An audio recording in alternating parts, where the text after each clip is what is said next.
Friends, காலையில் எந்திரிச்சதும் தோசைக்கு அரைக்க வேண்டிய வேலை இருந்துச்சு.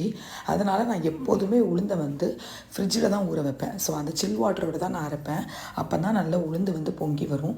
5:1 ரேஷியோ தாங்க. 1 கப் உளுத்தப்பருப்பும் அதே மாதிரி 5 கப் அளவுக்கு இட்லி அரிசியும் தான் போட்டிருக்கேன். போட்டு நல்லா இந்த மாதிரி அரைச்சதும் இதை வந்து தனியாக ஒரு பாத்திரத்தில் ட்ரான்ஸ்ஃபர் பண்ணிக்கலாம். ஸோ இதில் ஜவ்வரிசி, வெந்தயம் அந்த மாதிரி எதுவுமே ஆட் பண்ண மாட்டோம். உளுந்த மாவு ட்ரான்ஸ்ஃபர் பண்ணதுக்கப்புறவு இதில் ஊற வச்சு அரிசி போட்டு அரிசி அரைச்சிக்குள்ளே நம்ம ஒரு அன்பாக்சிங் வீடியோ பார்த்துடலாம். நான் வந்து ரொம்ப நாளாக இண்டக்ஷன் ஸ்டவ் வாங்கணும்னு நினச்சேன். இப்போ கேஸ் தட்டுப்பாடில் இண்டக்ஷன் ஸ்டவ் எங்கேயுமே கிடைக்கல. ஃபைனலாக விவேக் ஷாப்பில் தான் தாம்பரத்தில் எனக்கு கிடச்சிதுங்க.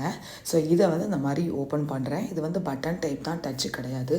பட் ரிவ்யூ பார்த்தீங்கன்னா சூப்பராக இருக்குங்க. நம்மக்கிட்ட மோஸ்ட்லி ஸ்டெயின்லெஸ் ஸ்டீல்லாம் இருக்கிறதுனால இதுக்குன்னு தனி பாத்திரம் தான் வாங்குறது இல்லை. ஸோ நம்ம அதுக்குரிய இண்டக்ஷன் ஸ்டவ்வுடைய பாத்திரம் தான் நம்ம யூஸ் பண்ணணும். இதுக்கு இது வந்து 1600 வால்ட்டு. ஒவ்வொன்றுக்கும் ஒவ்வொரு மாதிரி பட்டன் கொடுத்துருக்காங்க. நம்ம ஒவ்வொன்று ப்ரிப்பேர் பண்ணும்போது இண்டக்ஷன் ஸ்டவ்வில் இன்றைக்கி சின்ன குக்கரில் அரை கப் அளவுக்கு பச்சை பயிரை ஜஸ்ட்டு வாஷ் பண்ணிவிட்டு வேக வச்சுக்கிறேன். இது ஊரெல்லாம் வைக்கலைங்க. தண்ணி ஊற்றி உப்பு போட்டு மூடி வச்சு ஒரு 4 to 5 விசில்ஸ்க்கு நம்ம வச்சுக்கலாம். இதில் வந்து டிஃபால்ட்டாகவே நம்ம ஆன் பண்ணுறச்ச அது வந்து ப்ரெஷர் குக்கர் ஆப்ஷனில் தான் இருக்கும். பயங்கர ஸ்பீடு. நம்ம கேஸில் நம்ம அவ்வளோ ஸ்பீடாக குக் ஆகுமோ இல்லையோ, இண்டக்ஷன் ஸ்டவ்வில் செம்ம ஸ்பீடாக விசில் வந்துடுதுங்க.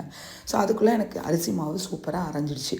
இதை வந்து நம்ம தனியாக பாத்திரத்தில் ட்ரான்ஸ்ஃபர் பண்ணி உப்பு போட்டு நல்லா மிக்ஸ் பண்ணிவிட்டு நம்ம வந்து 2 பாத்திரத்தில் ட்ரான்ஸ்ஃபர் பண்ணி வச்சுக்கலாம். நல்லா மிக்ஸ் பண்ணிவிட்டு 2 பாத்திரத்தில் இந்த மாதிரி ட்ரான்ஸ்ஃபர் பண்ணிடுவேன். ஒன்று வெளியே வச்சுருவேன், ஒன்று ஃப்ரிட்ஜில் வச்சுருவேன். ஸோ யூஸ் பண்ணுறதுக்கு தோசை கரைப்புற வேலை இருக்கிறதுனால இன்றைக்கி சப்பாத்தி வச்சு ஒரு சிம்பிளான கிரேவி தாங்க பண்ணேன். ஸோ ரொம்ப ஈஸியான கிரேவி, பட் டிஃப்ரெண்ட்டான கிரேவின்னு ட்ரை பண்ணேன். அரை கப் தயிர், 1 டேபிள் ஸ்பூன் கடலை மாவு, 1/2 டீஸ்பூன் சில்லி பவுடர், 1/2 டீஸ்பூன் சென்னா masala powder, 1/4 teaspoon garam masala, 1/4 teaspoon ஜீரகப்பொடி போட்டு தண்ணி ஊற்றி மஞ்சள் பொடி போட்டு நல்லா மிக்ஸ் பண்ணிக்கலாம். ஒரு பேனில் எண்ணெய் ஊற்றி கடுகு பருப்பு, ஜீரகம், கருவேப்பிலை, பச்சை மிளகாய், இஞ்சி துருவி போட்டு நல்லா வதக்கினதும் இதில் நம்ம கரைச்சி வச்ச தயிரை போட்டு நல்லா ஒரு கொதி வரும்போது நம்ம வேக வச்ச பச்சை பயிரையும் போட்டுடலாம். போட்டுட்டு நல்லா மிக்ஸ் பண்ணிவிட்டு தேவையான அளவுக்கு தண்ணி ஊற்றி நல்லா தரன்னு கொதிக்க வச்சுருக்கேங்க. இந்த அளவுக்கு கொதித்ததும் கொத்தமல்லி தழை தூவி இறக்கணும் அப்படின்னா சூப்பரான பச்சை பயிர் கிரேவி ரொம்ப குயிக்காக ரெடி ஆயிருங்க. வெங்காய தக்காளிலாம் கட் பண்ணுற வேலை மிச்சம். ஸோ அதுக்கடையில் அப்பா வாங்கிட்டு வந்த நெய் இருந்துச்சு. அதை வந்து இந்த மாதிரி ஊற்றிக்கலாம். எப்போதுமே நெய் அப்ளை பண்ணி தான் நான் சப்பாத்தி தரட்டுவேன். அப்போ தான் ரொம்ப சாஃப்டாக இருக்கும். ஸோ இது மாதிரி சப்பாத்தி தரட்டி நான் போட்டுட்ருக்கேங்க. இந்த மாதிரி தோசை கரைக்கிற வேலை இருக்கும்போது சிம்பிளாக இந்த மாதிரி கிரேவி வச்சுட்டு காலைக்கு மத்தியானத்துக்கும் சேர்த்து வச்சுருவேன். இது ரைஸ்க்கும் தொட்டு சாப்பிட்டுக்கலாம். அதனால் நான் காலையில் பிரேக்ஃபாஸ்ட் சப்பாத்தி வச்சுட்டு மத்தியானம் வந்து சப்பாத்தி, ரைஸு, தயிர் சாதம் வச்சு இன்றைக்கி வச்சாச்சுங்க.